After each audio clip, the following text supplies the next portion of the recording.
السلام عليكم ورحمة الله وبركاته. الحمد لله رب العالمين، والصلاة والسلام على أشرف المخلوقين وعلى آله وصحبه أجمعين. أعوذ بالله من الشيطان الرجيم. بسم الله الرحمن الرحيم. وكلا نقص عليك من أنباء الرسل ما نثبت به فؤادك وجاءك في هذه الحق وموعظة وذكرى للمؤمنين. صدق الله مولانا العلي العظيم. ബഹുമാനാദരവുള്ള സമസ്ത സുന്നി വിദ്യാർത്ഥി ഫെഡറേഷൻ്റെ ജില്ലാ അധ്യക്ഷൻ സമാദരണീയനായ താങ്കളവർകളെ, വേദിയിലെ ബഹുമാന്യരായ സയ്യിദന്മാരെ, സഹോദരങ്ങളെ, എൻ്റെ പ്രിയപ്പെട്ട സഹപ്രവർത്തകരെ, സുഹൃത്തുക്കളെ, അല്ലാഹു സുബ്ഹാനഹു വ തആല നാം ഈ ഒത്തുകൂടിയത് നമ്മിൽ നിന്ന് കബൂൽ ചെയ്യുമാറാവട്ടെ. നമ്മിൽ നിന്ന് മരിച്ചുപോയ ബന്ധുമിത്രാദികൾ, ഉസ്താദുമാർ, വിശുദ്ധ റബീഉൽ ആഖിറിൻ്റെ നഷ്ടങ്ങളായ സമസ്ത ജമിയത്തുൽ ഉലമയുടെ ആദരണീയരായ ഉസ്താദുമാരുൾപ്പെടെ മരണപ്പെട്ടു പോയ എല്ലാവരുടെയും ഖബറിടം അല്ലാഹു സ്വർഗത്തിൻ്റെ തോപ്പാക്കി അനുഗ്രഹിക്കുമാറാവട്ടെ. റബീഉൽ ആഖിർ ഒരു നഷ്ടത്തിൻ്റെ കഥ പറയുന്ന മാസമാണ്.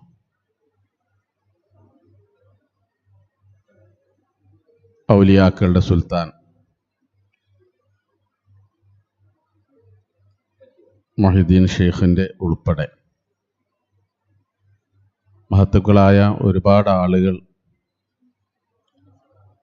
വിട പറഞ്ഞ റബീഉൽ ആഖിർ കേരളീയ മുസ്ലിങ്ങളെ സംബന്ധിച്ചിടത്തോളം ഒരുപാട് ഉസ്താദുമാർ യാത്ര ചോദിച്ച മാസം കൂടിയാണ്. മാത്രമല്ല, ഈ വർഷം തന്നെ ആ നഷ്ടത്തിൻ്റെ കണക്ക് പുസ്തകത്തിലേക്ക് 2-3 പ്രധാനപ്പെട്ട ആളുകൾ എഴുതി ചേർക്കപ്പെടുക കൂടി ചെയ്തു എന്നത് നമുക്കറിയാം.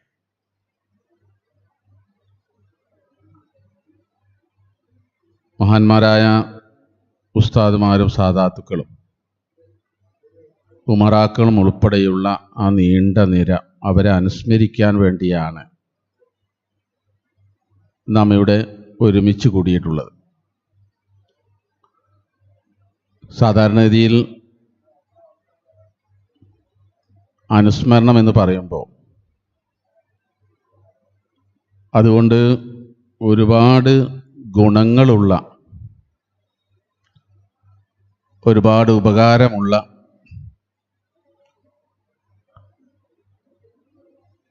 ഒരു കാര്യമാണ് പ്രത്യേകിച്ച് മഹത്തുക്കളെ അനുസ്മരിക്കുക എന്ന്.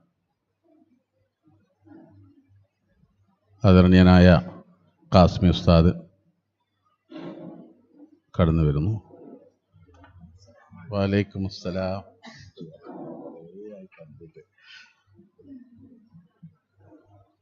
ബഹുമാന്യനായ ഖാസിമി ഉസ്താദ് നമ്മുടെ സദസ്സിലെത്തി. ഞാൻ ദീർഘിപ്പിക്കുന്നില്ല.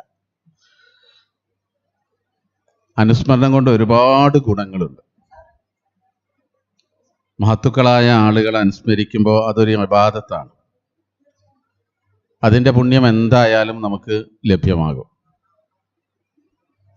അതോടൊപ്പം മഹത്തുക്കളാകുമ്പോൾ സ്വാഭാവികമായും അവരുടെ ജീവിത വിശുദ്ധിയും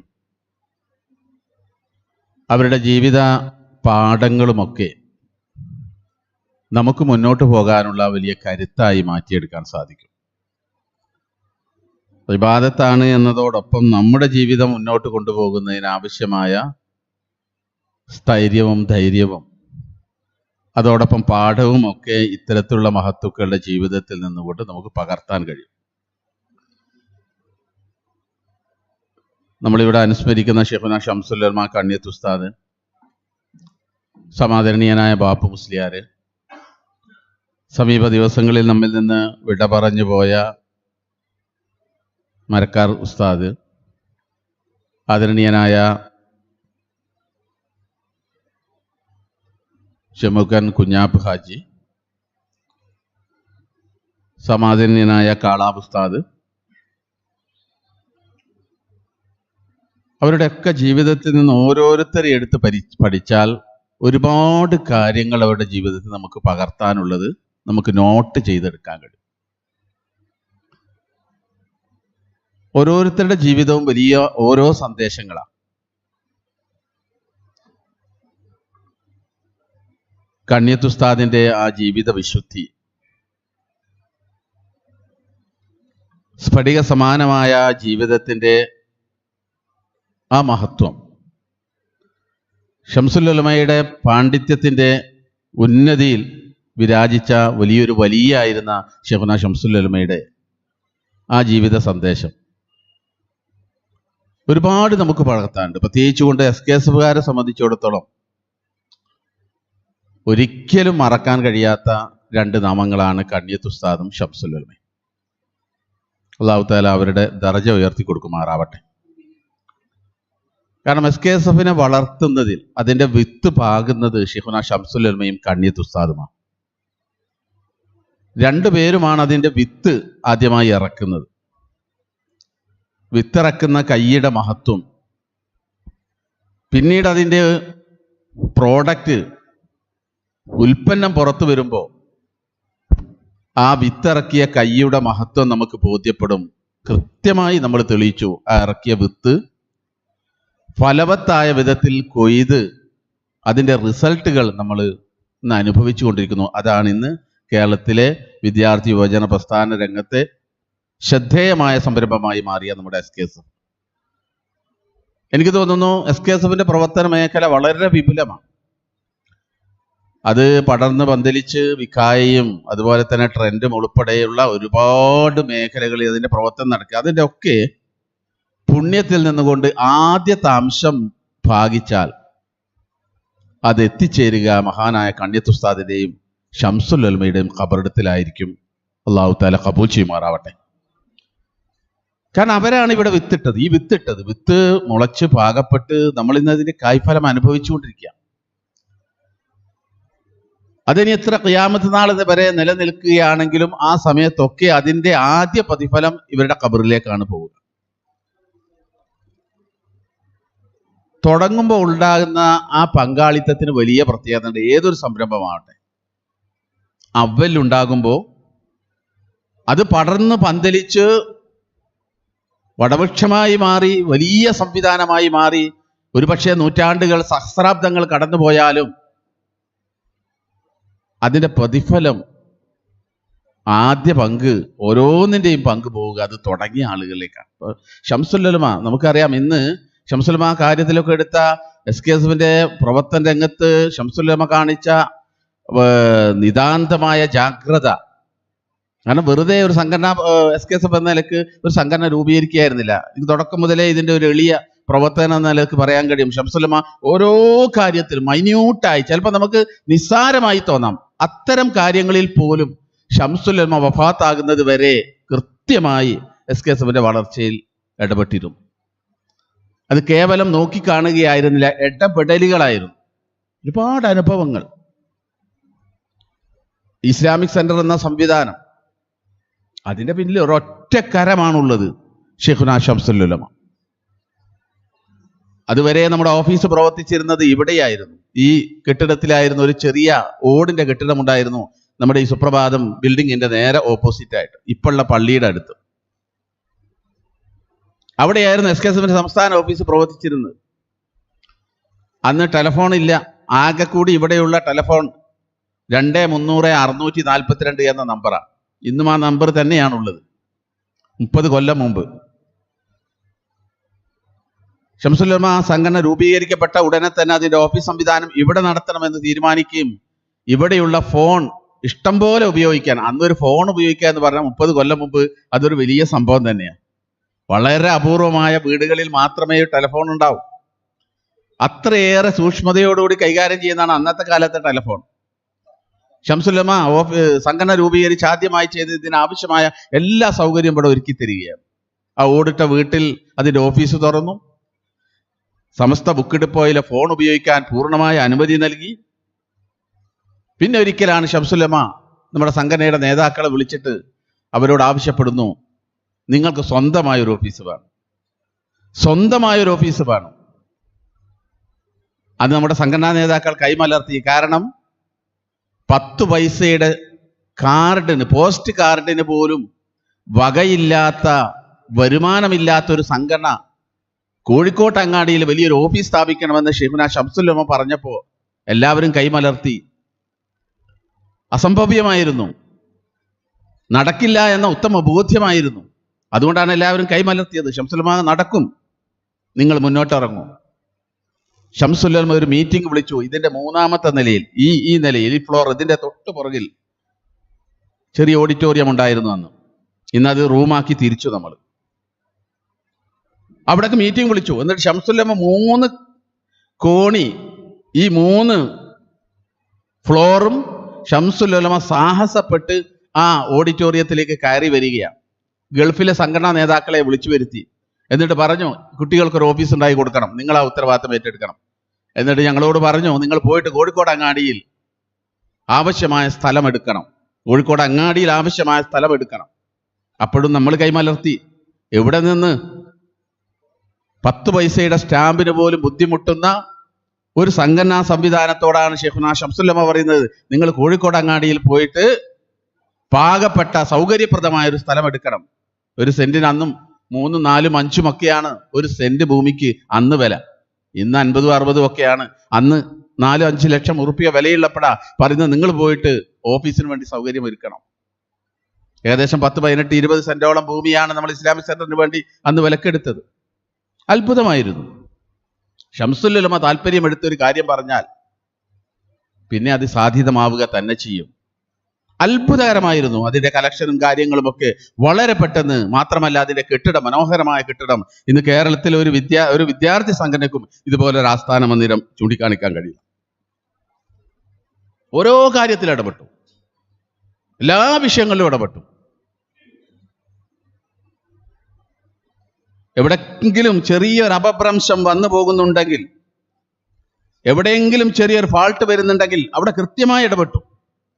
ഞാൻ ഓർത്തു പോകുന്നു, ബാബരി മസ്ജിദിന്റെ ഭാഗമായി അഡ്വാനി രഥയാത്ര നടത്തുന്ന സന്ദർഭം. നമ്മുടെ കോഴിക്കോട് മുതലക്കുളം മൈതാനിയിൽ ചരിത്ര പ്രസിദ്ധമായ ഒരു സമ്മേളനം SKSFന്റെ സംസ്ഥാന കമ്മിറ്റിയുടെ നേതൃത്വത്തിൽ നടക്കുകയുണ്ടായി. മെയ് 4-ാം തീയതിയാണ് എന്ന എനിക്ക് ഓർമ്മ. 92 മെയ് 4-ാം തീയതി കോഴിക്കോട് അന്ന് ഒരുമിച്ച് കൂടിയത് ലക്ഷക്കണക്കിന് ആളുകളാണ്. കോഴിക്കോട് ടൗൺ മൊത്തമായി സ്തംഭിച്ചു പോയൊരു സമ്മേളനമായിരുന്നു ബാബരി മസ്ജിദ് സമ്മേളനം. ആ സമ്മേളനത്തിന് വേണ്ട എല്ലാ ഒരുക്കങ്ങളും നടക്കുക. സ്പെഷ്യൽ ബ്രാഞ്ച് പോലീസ് റിപ്പോർട്ട് ചെയ്തു, വമ്പിച്ച ജനക്കൂട്ടം ആ സമ്മേളനത്തിൽ സംബന്ധിക്കും.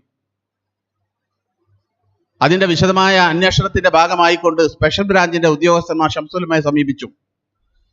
SKSFന്റെ ഈ സമ്മേളനത്തെ കുറിച്ചുകൊണ്ട് ശംസുൽ ഉലമയോട് ചോദിച്ചു. അപ്പോഴാണ് ശംസുൽ ഉലമയുടെ ഗൗരവം മനസ്സിലാക്കിയത്. ലക്ഷക്കണക്കിന് ആളുകൾ പങ്കെടുക്കുമെന്ന് മുൻകൂട്ടി സ്പെഷ്യൽ ബ്രാഞ്ച് റിപ്പോർട്ട് ചെയ്യുക. അത് ശംസുൽ ഉലമ സംസ്ഥയുടെ ജനറൽ സെക്രട്ടറി എന്ന നിലക്ക് ശംസുൽ ഉലമയെ സമീപിച്ചുകൊണ്ട് ശംസുൽ ഉലമയോട് അന്വേഷിക്കുകയാണ്, ഇത്ര ആളുകൾ പങ്കെടുക്കും, എന്താണ് ആ പരിപാടി എന്നതിനെ കുറിച്ചുകൊണ്ട്. ശംസുൽ, ഞാൻ ഓർക്കുകയാണ്, ഒരു ഞായറാഴ്ച ഞാൻ ഈ ഓഫീസിലുണ്ട്. ആ ഓടിട്ട കെട്ടിടത്തിൽ ഓഫീസിൽ ഇരിക്കുന്ന സമയമാണ്. ശംസുൽ ഉലമ ഒരു അംബാസഡർ കാറിൽ, അന്ന് ശംസുൽ ഉലമ സഞ്ചരിക്കാറുണ്ടായിരുന്ന അംബാസഡർ കാറിലായിരുന്നു, വെള്ളിമാട് കുന്നിൽ നിന്നുകൊണ്ട് ഞായറാഴ്ച നമ്മുടെ ഓഫീസിലേക്ക് വരികയാണ്. നമ്മൾ ഇവിടെ അറിയേണ്ട ഒരു കാര്യം, ഇവിടുത്തെ ബുക്ക് ഡിപ്പോ ഞായറാഴ്ച അവധിയാണ്, ഞായറാഴ്ച തുറക്കാറില്ല. ഓഫീസ് അവധിയായ ദിവസമാണ് ശംസുൽ ഉലമ ഇവിടേക്ക് വരുന്നത്. വന്ന് നമ്മുടെ ഓഫീസിന്റെ തൊട്ട് മുമ്പിൽ, ഈ പറഞ്ഞ ചെറിയ ഓടിട്ട ആ വീടിന്റെ തൊട്ട് മുമ്പിൽ ശംസുൽ ഉലമയുടെ കാറ് നിർത്തുകയാണ്. കാറ് നിർത്തിയിട്ട് ശംസുൽ ഉലമ ഡോറ് തുറന്ന് പുറത്തിറങ്ങി. അവിടെ ആരാണുള്ളത്, SKSFന്റെ ആളുകൾ ആരാണുള്ളത് എന്ന് ചോദിച്ചു. അപ്പൊ ഞാനുണ്ടായിരുന്നു, വേറെ 1-2 ആളുകളും കൂടിയുണ്ട്. ഞങ്ങൾ അടുത്തേക്ക് ചെന്നു, കാറിന്റെ അടുത്തേക്ക് ചെന്നു. അപ്പൊ ശംസുൽ ഉലമയെ കണ്ടപ്പോ, ആ ഫേസ് കണ്ടപ്പോ അതൊരു പന്തികേടുണ്ട് എന്ന് കൃത്യമായി ബോധ്യപ്പെട്ടു. അങ്ങോട്ട് കടന്നിരുന്ന് ശംസുൽ ഉലമ ചോദിച്ചു, ആ പരിപാടി എത്ര ആളുകൾ പങ്കെടുക്കുമെന്നാണ് നിങ്ങൾ കണക്ക് കൂട്ടുന്നത് ചോദിച്ചു. അപ്പൊ നമ്മൾ പറഞ്ഞു, ആളുകളുടെ എണ്ണം കുറച്ച് പറഞ്ഞു. എന്നാൽ അങ്ങനെയല്ല. ആ സമ്മേളനം ഒരു ചരിത്ര സംഭവമാകുന്ന വമ്പൻ ജനക്കൂട്ടം പങ്കെടുക്കുന്ന ഒരു സമ്മേളനമായി ആ ബാബരി മസ്ജിദ് വിമോചന റാലി മാറും. മുതലക്കുളം മൈതാനിയിലാണ് സമ്മേളനം നടക്കുന്നത്. അതിന് തൊട്ട് ചേർന്നുകൊണ്ട് ഒരു ക്ഷേത്രമുണ്ട്. നിങ്ങൾക്ക് അറിയാലോ എന്ന് ചോദിച്ചു. തൊട്ട് ചേർന്നിട്ട് ഒരു ക്ഷേത്രമുണ്ട്. ഇത്ര ആളുകൾ വന്നാൽ അതുണ്ടാക്കുന്ന പ്രശ്നം നിങ്ങൾ ചിന്തിച്ചിട്ടുണ്ടോ? പരിപാടി വെക്കുമ്പോൾ അതിനൊക്കെ കൃത്യമായൊരു പ്ലാനിങ് വേണ്ടേ? വലിയ ശബ്ദത്തിൽ ഷൗട്ട് ചെയ്യുകയായിരുന്നു. അതിശക്തമായി ശംസുൽ ഉലമ ചോദിക്കുക. ഇപ്പൊ സംഭവം മനസ്സിലായി. സ്പെഷ്യൽ ബ്രാഞ്ചിന്റെ ഉദ്യോഗസ്ഥന്മാർ ബന്ധപ്പെട്ടതിന്റെ അടിസ്ഥാനത്തിലാണ് ശംസുൽ ഉലമ ഇതിന്റെ അപകടാവസ്ഥ മുൻകൂട്ടി കണ്ട് അതിനാവശ്യമായ നിയന്ത്രണം ഉണ്ടാക്കണം എന്നാവശ്യപ്പെടാൻ വേണ്ടിയാണ് ശംസുൽ ഉലമ വെള്ളിമാട് കുന്നിലെ വീട്ടിൽ നിന്നുകൊണ്ട് ഓഫീസിലേക്ക് വേണ്ടി മാത്രം, SKSF ഓഫീസിലേക്ക് വേണ്ടി മാത്രം വരുന്നത്. എന്നിട്ടെല്ലാം ആദ്യമൊക്കെ കുറച്ച് ദേഷ്യപ്പെട്ടു. അവസാനം ശംസുൽ ഉലമ പറഞ്ഞു, ഇന്ന കാര്യങ്ങൾ ചെയ്യണം. സമ്മേളനം നടക്കുന്ന സ്റ്റേജിനോട് ചേർന്നിട്ടാണ് ക്ഷേത്രമുള്ളത്. അവിടെ ആവശ്യമായ വളണ്ടിയർമാരെ, വിശ്വസ്തരായ വളണ്ടിയർമാരെ അവിടെ നിയമിക്കണം. കവാടത്തിൽ വളണ്ടിയർമാർ വേണം. മുദ്രാവാക്യം വിളിക്കുന്നത് നാം അംഗീകരിച്ച മുദ്രാവാക്യമല്ലാതെ ഒറ്റ മുദ്രാവാക്യം വിളിച്ചു പോകാൻ പാടില്ല. A to Z ആ സമ്മേളനം എങ്ങനെ നടത്തണമെന്ന് പറഞ്ഞ് കൃത്യമായി സമ്മേളനം തുടങ്ങുന്നതും അവിടെ നടക്കേണ്ട മറ്റ് സുരക്ഷിതത്വം ഉൾപ്പെടെ വിശദമായി പൂർണ്ണമായി പറഞ്ഞ് ബോധ്യപ്പെടുത്തിയിട്ടാണ് ഷെയ്ഖുന ശംസുൽ ഉലമ തിരിച്ചു പോയത്. ആ പരിപാടി ചരിത്ര പ്രസിദ്ധമായൊരു സമ്മേളനമായിരുന്നു, ആ ബാബരി മസ്ജിദ് വിമോചന റാലി. ശംസുൽ ഉലമ പറഞ്ഞതിന്റെ ഉള്ളടക്കം അപ്പോഴാണ് നമുക്ക് ബോധ്യപ്പെട്ടത്. എൻ്റെ പ്രിയപ്പെട്ടവരെ, ഞാൻ പറഞ്ഞു വന്നത് അത്ര മൈന്യൂട്ടായ കാര്യം വരെ കൃത്യമായി പറയും ബോധ്യപ്പെടുത്തുകയും ചെയ്ത മഹാനായ ശംസുൽ ഉലമ SKSFകാർക്ക് ഒരിക്കലും മറക്കാൻ കഴിയാത്തൊരു നാമമാണ്. നമ്മുടെ കണ്ണിയത്ത് ഉസ്താദ് ഉൾപ്പെടെ, നമ്മുടെ ബാപ്പു മുസ്ലിയാർ, നമുക്കറിയാം പരിമിതമായ സമയം കൊണ്ട് ഒരു 2 പുരുഷായുസിൻ്റെത് സമുദായത്തിന് വേണ്ടി സമർപ്പിച്ച് കടന്നുപോയ മഹാനായ കൂട്ടുമല ബാപ്പു മുസ്ലിയാർ. വലിയ വലിയ ഓർമ്മകളാണ് നമ്മുടെ മനസ്സിലേക്ക് കടന്നു വരുന്നത്. അപ്പൊ അവരുടെ ജീവിതത്തിൽ നിന്നുകൊണ്ട് ഒരുപാട് കാര്യങ്ങൾ നമുക്ക് പഠിക്കാനുണ്ട്. അതിനുള്ള ഒരു അവസരം കൂടിയാണ് ഇത് എന്ന് നമ്മൾ മനസ്സിലാക്കുക. ഞാൻ ദീർഘിപ്പിക്കുന്നില്ല. നമ്മുടെ വേദിയിൽ ബഹുമാന്യനായ ഖാസിമി ഉസ്താദ് എത്തിച്ചേർന്നിട്ടുണ്ട്. അല്ലാഹു തആല മഹാന്മാരോടൊപ്പം സ്വർഗ്ഗലോകത്ത് ഒരുമിച്ച് കൂടാൻ നമുക്കൊക്കെ തൗഫീഖ് പ്രദാനം ചെയ്യുമാറാവട്ടെ. അസ്സലാമു അലൈക്കും.